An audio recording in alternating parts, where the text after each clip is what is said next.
예배당에서 드리는 것 못지않은 예배를 감격스럽게 드리고 있습니다. 그러더라고.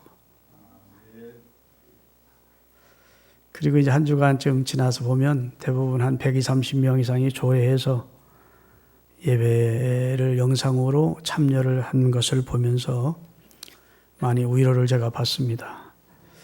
그리스도인에게 있어서 예배 생활보다 중요한 것은 없는데 일제시대 때도 그 생명의 위협을 무릅쓰고도 예배를 드리고 순교를 각오하고도 예배를 드렸는데 이상하게 이건 참 예배 교회 안 나와서 예배 안 드린다고 해서 뭐라고 할 수 있는 입장이 아닌 곤란한 상황을 만났어요. 본인만이 아니고 여러 사람의 피해를 위해서라도 할 수 없이 영상 예배를 드릴 수밖에 없는 그런 처지를 이해하지 않을 수 없는 상황을 지금 우리가 만났습니다. 여러분 이런 어려운 상황이 속히 지나갈 수 있도록 내일부터 새벽에 시간 허락하신 분 나오셔서 기도할 수 있기를 바랍니다. 뭐 많이는 못 나오시더라도 띄엄띄엄 앉으면 여기도 앉고 하면 새벽에 코로나19 전염병에 걸릴 위험은 거의 없다 이렇게 생각이 됩니다. 동의하면 아멘. 네. 오늘은 질문하시는 하나님 그런 제목으로 말씀을 전하도록 하겠습니다. 철학자였던 임마누엘 칸트라고 하는 사람은 나는 무엇을 알 수 있나? 자꾸 요즘 목이 잠겨가지고 나는 무엇을 알 수 있나? 두 번째 나는 무엇을 할 것인가? 세 번째 나는 무엇을 바랄 것인가?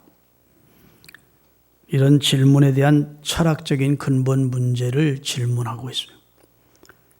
이 세 가지 질문은 결국 인간이란 무엇인가라고 귀착이 되는 겁니다. 인간은 무엇이냐? 인간을 연구하고 인간이 어떤 존재인지를 생각하는 학문이 철학이라고 할 수 있습니다.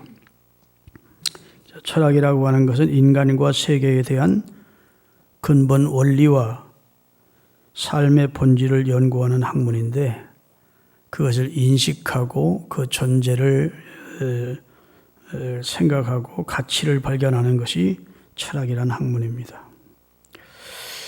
여러분, 철학과 종교와 기독교 신앙 이 세 가지는 분리가 돼야 됩니다. 이건 질문에서 시작되는 겁니다. 인간이란 무엇인가라는 질문을 하기 시작하면서 철학이라는 학문이 생긴 겁니다. 세계란 어떤 것인가? 그러면서 그 사람이 가지는 관을 형성하게 되죠. 인생관, 가치관, 세계관 이런 것들을 형성하는 것이 이제 철학에서 나오는 것들입니다. 대부분. 그러면 종교는 무엇이냐? 종교도 인간에 대한 질문에서 나옵니다. 인간이 질문하는 거예요. 인간이 인간에게 질문하는 인생이란 무엇이냐? 질문자가 인간이에요. 종교도 질문하는 것이 인간입니다. 죽음은 무엇인가? 죽음 후에는 어떤 세계가 있는가? 초월적인 존재가 있는 것 같은데 세상의 자연계를 보면 그 초월적인 존재는 누구일까? 그래서 인간이 사색에서 머리에서 만들어낸 것이 종교입니다.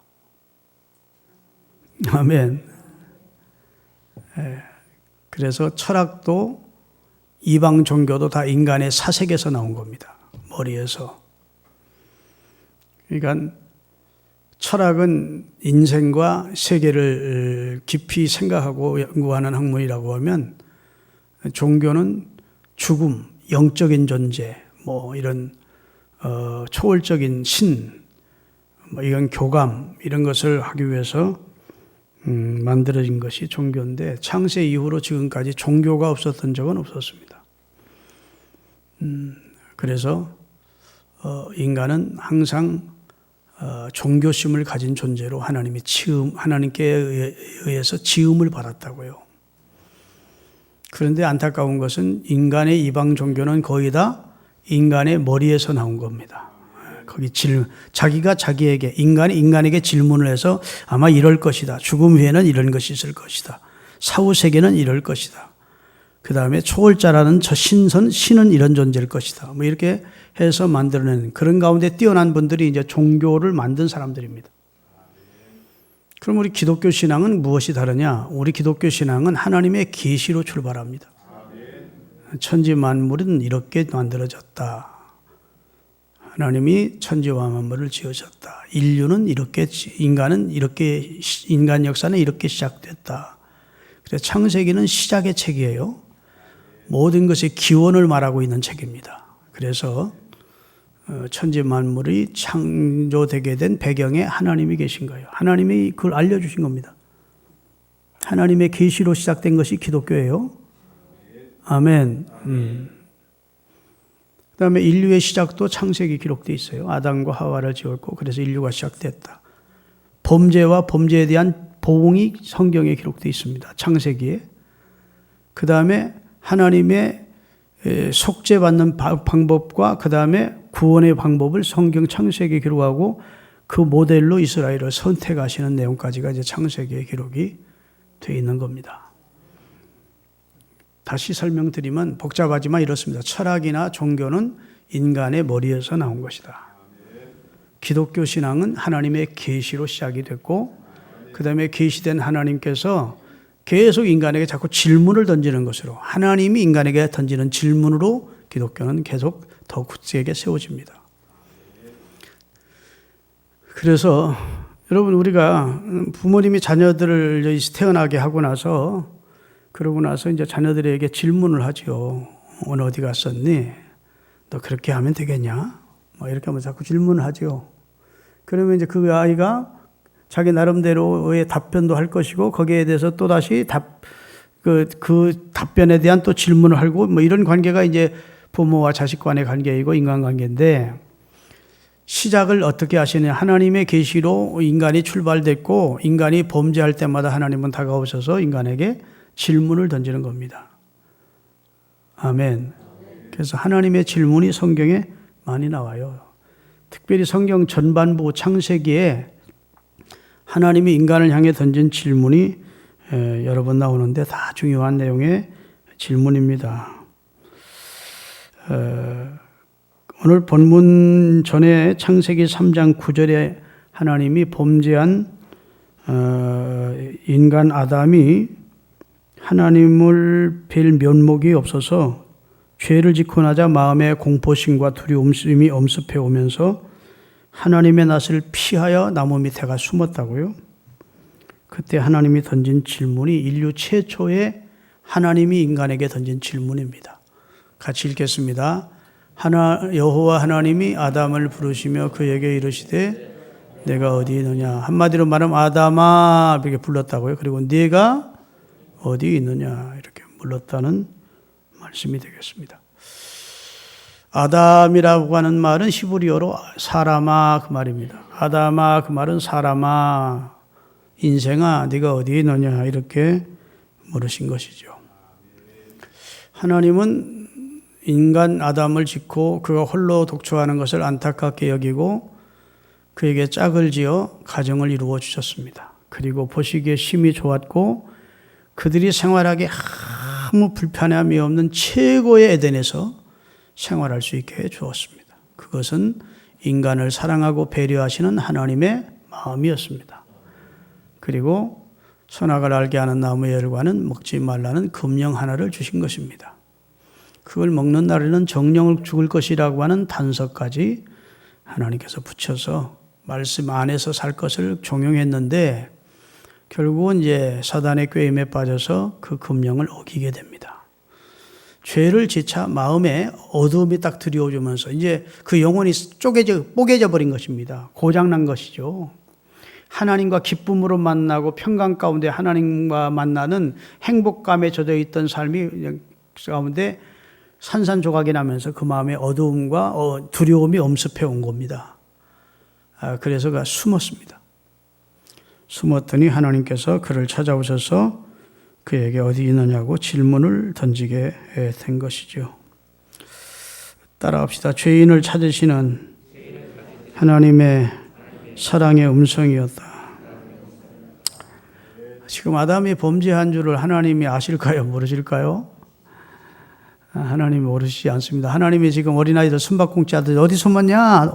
어디 숨었냐고 찾아다니는 게 아니고 이미 하나님의 금령을 어기고 범죄해서 양심의 가책과 두려움 가운데 자기 일을 피하여 한 곳에 숨어서 두려워하고 있는 아담의 실상을 안 겁니다. 아니고 죄인을 찾아서 나오셔서 그를 부르시는 하나님의 음성이었어요.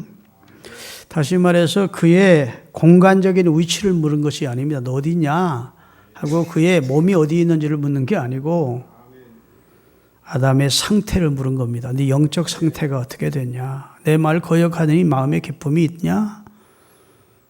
나를 거역하더니 네 마음에 평강이 있느냐? 사라졌지. 내 마음에 평강이 사라졌고 내 마음에 기쁨도 사라졌고 내 마음의 담대함도 사라졌고 내게 두려움과 공포와 불안이 가득하지 않느냐?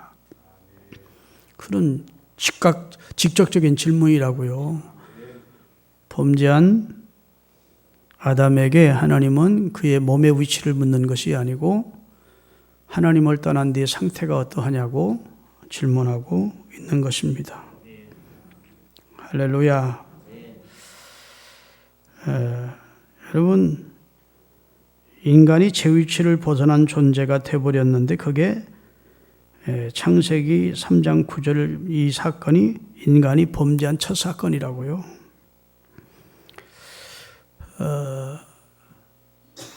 여러분 개그우먼 가운데 유명한 이성미 집사라는 분이 있습니다. 이성미 아시죠? 아주 말 빨리빨리 하면서 똑똑한 여자가 있어요. 집사님입니다. 신앙이 아주 신실하고 많은 연예인들을 전도하고 특별히 개그맨들 가운데 예수 믿는 사람들이 많아요. 이성미가 전도한 사람들입니다. 성경 많이 읽고 기도 생활 많이 했는데 성질이 세상 말로 지랄 같아서 집에만 오면 욕지거리를 얼마나 해야 되는지 자식들한테도 그러고 남편한테도 그러고 특별히 자식들한테 이 개새끼야 소새끼야 이 밥 처먹었냐 이 새끼야 이 저주받을 새끼야 미친 새끼야 병신 새끼야 막 입에 담을 수 없는 욕을 그렇게 했다고 그래요. 이게 뭐 조그만 비유가 틀렸다는 막 아이들을 그냥 막 집안 시끄러울 정도로 막 소리 질러가면서 욕을 해내요. 그냥 집안이 지옥 같았대요.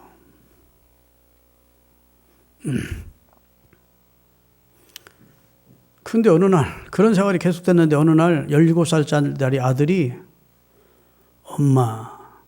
엄마는 밖에서는 천사인데 집에 오면 마귀야.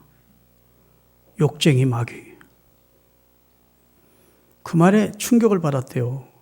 그러면 고쳐야 되잖아. 고쳐야 돼, 안 고쳐야 돼요? 그래도 안 고쳤대요. 그래도 계속 욕을 해댔대요.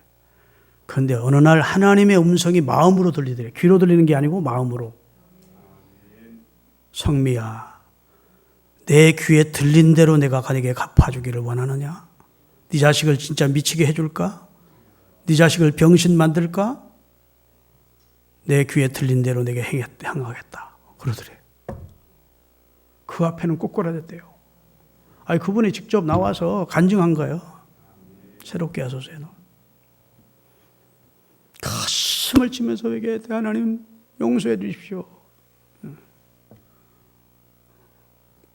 그리고 철저하게 회개하고 그때부터는 자식들을 품에 안고 축복해주고 위로해주고 격려해주고 그렇게 1, 2년을 했더니 매일 새벽 기도를 나갔는데 새벽 예배를 나가려고 그날도 문을 열고 딱 나서니까 큰아들 그 17살짜리가 이거 2년 지났으니까 이제 고3이 됐는데 그 아이가 문 앞에 서 있더래요. 웬일이냐 했더니 저도 엄마 따라 오늘 새벽 기도 갈 거예요. 그러더래. 엄마가 욕하는 습관을 버리고 완전히 변화된 모습을 보니까 하나님은 살아계시네요.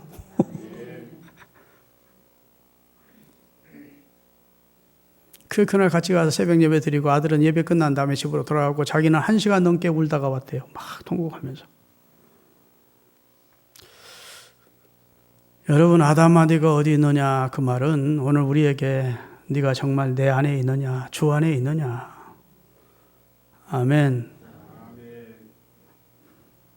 내 마음에 진정 평강이 있고 하나님께 대한 감격이 있고 기쁨이 있고 희락이 있고 할렐루야. 늘 하나님 앞에 죄책과 불안과 두려움과 공포 속에 떨고 있지 않느냐. 하나님이 물으시는 거예요. 이름뿐인 직분 가지고 직분자답게 살지 못하고 있다면 네가 어디에 있느냐? 네 지금 상태가 어떤 상태야? 하고 하나님이 질문하는 것으로 한번 생각해 보실 필요가 있습니다. 전능하신 하나님의 질문 앞에 여러분이 대답하셔야 되는데, 인류의 시조인 아담이 여기서 찬스였는데 기회를 놓치는 거예요. 하나님이 짝지어 주신 저 여자가 나를 죄짓게 만들었어요 하고 남 탓으로 돌려버립니다. 책임 전가해버리죠. 하와는 저 뱀이 나를 죄짓게 만든 겁니다. 그래요. 여러분, 하나님이 아담아 네가 어디 있느냐 물으시는 것은 하나님과의 관계를 회복하고 다시 하나님과 온전한 관계를 원하셔서 아담을 굳이 찾아와서 부르시는 거예요. 하나님이 아담을 버렸다면 부를 필요도 없고 찾아올 필요도 없어요. 회복을 원하시기 때문에, 다시 은혜 주시기를 원하기 때문에 와서 아담아 네가 어디 있느냐 이렇게 부른 거예요. 그러면 아담이 나무 밑에 숨었다가 뛰어나와가지고 하나님 제가 죄를 범했어요. 제가 잘못했어요. 제가 잘못 생각했어요. 제가 나쁜 놈이에요. 하나님 저를 용서해 주세요. 이렇게 엎드려 다윗처럼 남 탓하지 않고 나 때문입니다. 내가 죄를 범했습니다. 우리 아 때문이 아닙니다. 우리 아내 때문이 아닙니다. 이렇게 나왔으면 역사가 달라졌을 텐데, 여러분 종종 하나님이 여러분을 부르신다고 생각하십시다. 종종 하나님이 내 지금 믿음의 위치를 묻고 계시고 네가 믿음에 있는가 너 자신을 시험하고 너를 그리스도 안에서 믿음으로 확증시키라고 했는데, 여러분이 정말 믿음의 자리에 있는지 주 안에서 살고 있는지 우리 영적 상태를 하나님 앞에 직구하고, 혹시 내가 지금 하나님이 기뻐하지 않는 자리에 있었으면 뛰어나와서 하나님 잘못했습니다. 그리고 다시 주의 품에 안기시고 주님과의 관계를 회복하시는 그런 믿음의 사람들 될 수 있기를 주의 이름으로 축원합니다. 지금도 하나님은 아담아 네가 어디 있느냐 하듯이 사람아 네가 어디 있느냐고 찾고 있어요. 지금도.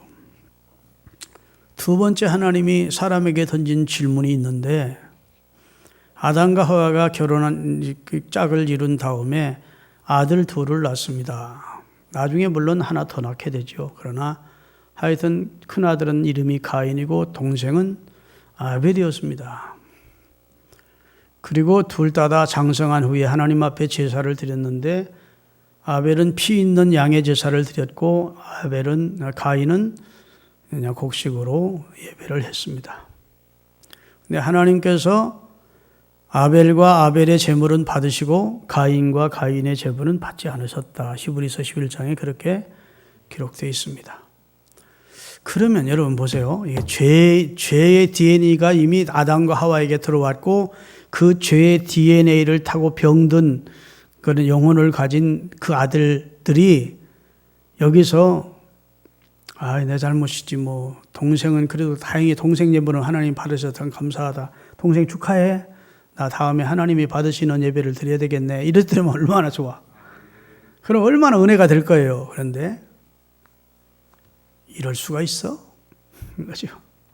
내 동생 예물은 받고 내 예물은 안 받아? 저놈이 나보다 하나님 앞에 더 사랑받아? 있을 수 없지. 그리고 동생 아벨이 홀로 있을 때 돌을 가지고 가서 때려 죽였대요. 아벨을. 인류에게 일어난 최초의 살인이 카인이 동생 아벨을 죽인 사건입니다. 그리고 땅에 묻어버렸어요. 아무도 모르는 것 같지만 하나님이 창세기 4장 9절을 띄웠습니다. 여호와께서 가인에게 이르시되 내 아우 아벨이 어디 있느냐?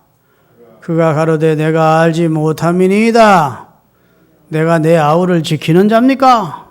이렇게 퉁명스럽게 하나님을 상대로 대답을 한 내용이 기록이 되어 있습니다. 이 시기심과 질투라고 하는 것이 이렇게 무서운 겁니다. 여러분, 사울이 사람 많이 죽이고 거짓말 많이 하고 도둑질 많이 하고 그 불신앙적 행위 많이 하고 그래서 버림받은 거 아니에요? 자기는 천천히고 다윗은 만만이라는 그 말 한마디에 시기심이 그를 멸망케 합니다. 시기심이 마음에 불타오르자 하나님의 신은 떠나가 버리고 악신이 그를 점령하고 그의 평생을 그를 조종을 마귀가 하는 거예요. 죽기 직전에 하나님께 아무리 기도해도 하나님은 대답지 않으시고 신접한 여인 무당 찾아가서 자기 앞날을 예고받고 결국은 세 아들과 함께 길보아 전투에서 블레셋에 의해서 죽임을 당하게, 멸문을 당하게 되는 얘기가 나옵니다. 여러분, 시기를 우습게 여기면 안 돼요. 형제를 시기하지 않기를 바랍니다. 할렐루야. 따라합시다. 죄 없는 피를 흘리는데 내가 가담치 말자. 우리는요, 남을 실제적으로 칼을 들어서 돌을 들어서 죽이지는 않습니다. 그런 사람은 요즘 살인죄를 짓는 사람은 극히 드무니까. 그러나 정신적으로 수많은 사람들에게 상처를 주고 정신적인 살인을 많이 합니다. 형제를 보고 나가라 하는 자마다 이미 살인했느니라 성경은 말했는데 많이 한다고요. 그리고 아무것도 없던 것처럼 참 다 덮어놓고 하나님 앞에 와서 예배드리고 그렇게 합니다. 여러분, 가인아, 내 아우 아벨이 어디 있냐? 하나님이 몰라서 물으시는 거예요? 알고 물으시는 거예요? 10절, 11절을 띄우겠습니다. 하나님 다 알고 물어서요. 이미 죽어서, 아벨이 죽어서 아벨이 땅속에 묻혀 거기서 아벨이 피가 하나님 앞에 호소하고 있대요. 가라사대 네 것을 네가 무엇 했느냐? 네 아우의 피소리가 땅에서 내게 호소하느니라. 땅이 그 입을 벌려 내 손으로서부터 네 아우의 피를 받았은즉 네가 땅에서 저주를 받게 될 거야. 아멘. 하나님이 이미 다 알고 묻는 거예요. 그러면 하나님이 알면서 왜 이상하게 그걸 물으시고 하나님 참 괴팍하시네. 취미도 이상하시네. 그렇게 생각하면 안 돼요. 회개할 수 있는 기회를 주는 거예요. 회개할 수 있는 기회를. 예수님도 가룟 유다에게 회개할 수 있는 기회를 여러 차례 줍니다. 여러 차례. 인간이 죄를 안 짓고 죄 안 져서 천국 가는 것이 아니고 죄가 없어서 천국 가는 게 아니고 용서받은 자가 가는 것이 천국이에요. 성경에 보면 죄가 너를 찾아낸대요. 우리가 아무리 감추려고 해도 하나님 앞에 가면 죄가 너를 직고하고 너를 찾아낼 것이래. 죄가 호소하고 있대요. 죄가 막 소리 지르고 있대. 나는 죄인이라고 죄가 소리를 지르고 있대요. 그리고 하나님이 내가 지은 죄가 나를 찾아내도록 하신대요. 그러니 절대 하나님 앞에 죄 짓고 피할 길이 없는 거예요. 하나님도 잠깐 그때 졸을 수도 있고, 주무셨을 수도 있고, 그럴 수 없다는 겁니다. 죄가 우리를 찾아내고, 죄가 소리를 지르고 있대, 지금도, 죄가. 유럽에서 있었던 얘기입니다. 유럽에서, 모피 외투를 파는 그 상가에 모피 외투를 잊어버린 거예요. 모피 외투가 지금도 비싸지만 그때도 비싸지 않겠습니까? 그러니까 모피 외투를 장사를 하고 있는 사장이 경찰에 신고를 한 거예요. 그랬더니 경찰이 나오면서 송아지보다 더 큰 경찰견 하나를 데리고 왔는데 이러는데 얼마나 무서운지 소문이 나기를 또 이 경찰견은 도둑은 다 찾아냅니다. 솔직히 나와서 자수하세요. 이 경찰견은 어떤 사람이든지 죄인은 다 찾아내는 겁니다. 경찰이 또 그렇게 겁박을 한 거예요.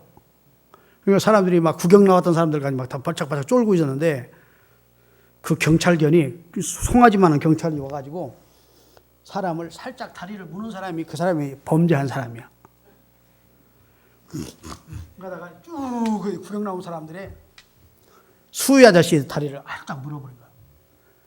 그러니까 경찰이 당신 무슨 죄 졌어? 했더니 아우, 나를 용서하십시오 하고 막 꿇어 엎드려가지고 나는 몇 동 암무에 살고 있는 이동 아파트에서는 아무개 하고 나는 바람이 나서 그자고 뭐 나는 죽을랍니다. 잡아가. 근데 그 개가 가만히 있는 게 아니라 또 쿵쿵쿵 하고 다니더니 어떤 여자 발목을 딱 물어서 아주머니 당신은 무슨 죄 졌어? 경찰이 아이고 경찰관 날이 나를 죽여주십시오. 내가 진짜 죄인입니다. 나는 국가에서 뭐 만들지 말라는 밀주를 만들어 파는 밀주장입니다. 잡아. 또 쿵쿵쿵쿵쿵 사람들이 자기 곁을 벌벌 떠는 거예요. 어떤 잘생긴 아저씨한테 간 거야. 또 활짝 물었어. 당신은 무슨 죄 져서? 나는 사기를 몇 번 쳤습니다. 남들. 당신 잡아. 젊은 처녀를 살짝 가서 또 물은 거야. 당신은 무슨 죄 졌어? 아이고, 남편이, 부인이 있는 남편하고 내가 불륜을 저질렀습니다. 잡아가. 그러니까 사람들이 다 도망가는 거예요. 근데 그 황소많은 개가 외투 사장님을 발을 가서 딱 물은 거예요. 이 사람은 지금 외투 잊어버렸다고 신고한 사람이니까 이 사람이 도둑질 날 일은 없잖아. 그러니까 이건 잘못 짚었구나. 아무리 경찰견이라도 이건 죄를 잘못 짚었다 이렇게 생각했는데 경찰은 그래도 그냥 물을 수가 없으니까 당신은 무슨 죄를 졌어? 했더니 아유 경찰관 날이 내가 죽을 죄인입니다. 이 개 진짜 대단하네요. 그 외투는요 우리 동서가 본점에서 파는 거 내가 몇 벌 갖다 훔쳐온 겁니다. 그리고 다 잡아냈대. 이 말이 무슨 말인 줄 아십니까? 죄인 아닌 사람이 없다 그 말이에요. 그런데 길이 있어요. 하나님 앞에 서기 전에 토설하면 용서받는 것이고 하나님 앞에 서서 발각되면 용서 못 받는 거예요. 믿습니까? 그래서 회개하라 천국이 가까워. 회개해야 돼. 회개. 잘못했습니다 하나님. 가인이 하나님 앞에 제가 잘못했습니다 하나님. 제가 내 피부치가 하나밖에 없는 피부치를 죽였습니다. 내가 이렇게 나쁜 놈입니다. 내가 이렇게 완악하고 강팍한 놈입니다. 나 어떻게 하면 좋습니까? 뭐 이렇게 나와야 되는데 내가 내 동생을 지키는 사람입니까? 아니, 형이 동생 지켜주면 어때? 형이 동생 지켜줘야 되지 지켜주지 말아야 돼요? 아니 동생이 지금 위급한 지경에 있으면 형이 가서 지켜줘야지. 자기 생명을 버려서라도. 이 완악한 가인은 마치 그것이 여러분 하나님이 여러분과 제게 질문하십니다. 내 형제 아무개가 어디 있냐? 아멘 좀 하세요. 내 사랑하는 친척, 내 친구 어디 있냐? 그것을 구원과 연결시켜서 좀 해석을 해보십시오. 나는 구원받았는데 내 친척이나 내 동생이나 내 형제나 그들을 구원하기 위해 쓰시는 여러분이 제가 될 수 있기를 바랍니다. 하나님 우리에게 주신 계명을 크게 나누면 두 가지래요. 첫째는 하나님 사랑하고 마음 뜻 정성 다해 하는. 둘째는 내 이웃을 내 몸처럼 사랑하고. 형제보다 가까운 이웃이 어디 있어?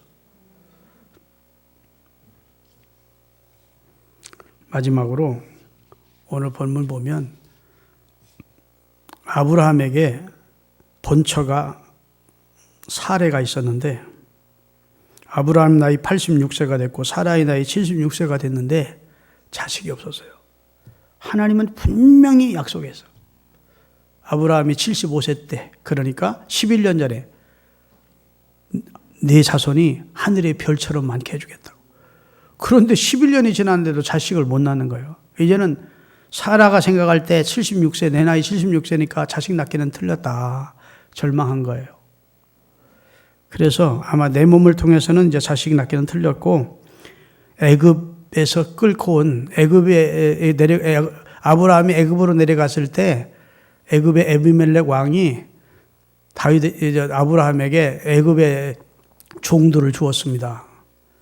사라를 자기 부인 삼으려다가 그 아브라함의 처인 줄 알고 사라를 돌려보내면서 애굽의 종들까지 노예들까지 주었다고요. 그 가운데 하나가 이 하갈입니다.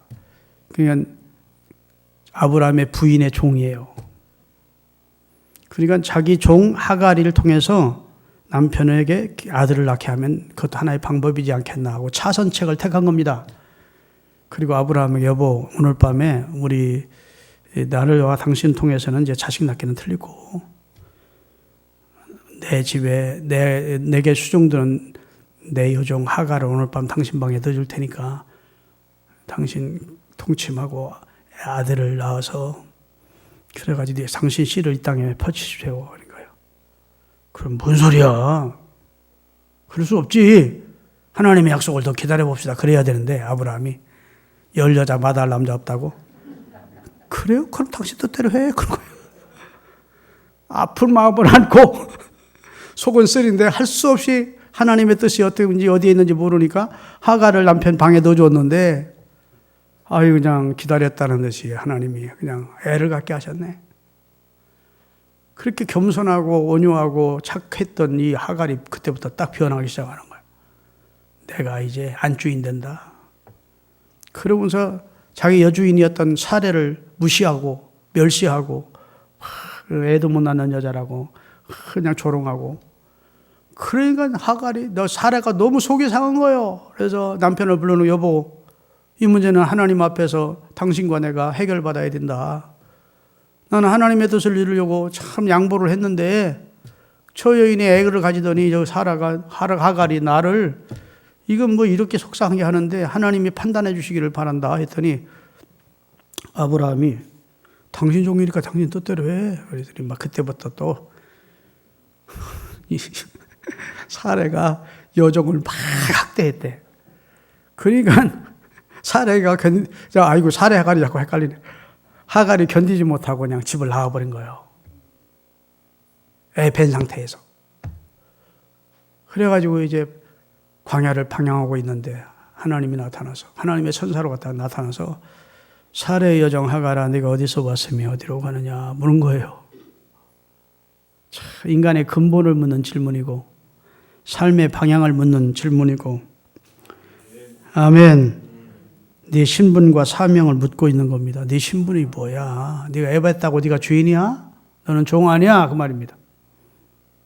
너는 아브라함이 너의 주인이 아니냐? 그 말입니다. 사례가 내 주인 아니야? 그 말이에요. 내 신분을 망각해. 그 말이에요. 그렇죠? 삶의 목적과 방향을 잃고 방황하는 그를 깨우쳐주는 겁니다. 다시 네 주인의 집으로 돌아가. 오늘날로 말하면 하나님의 교회로 돌아가라는 겁니다. 아브라함의 집은 축복을 말하는 축복의 장소고 은혜의 장소예요.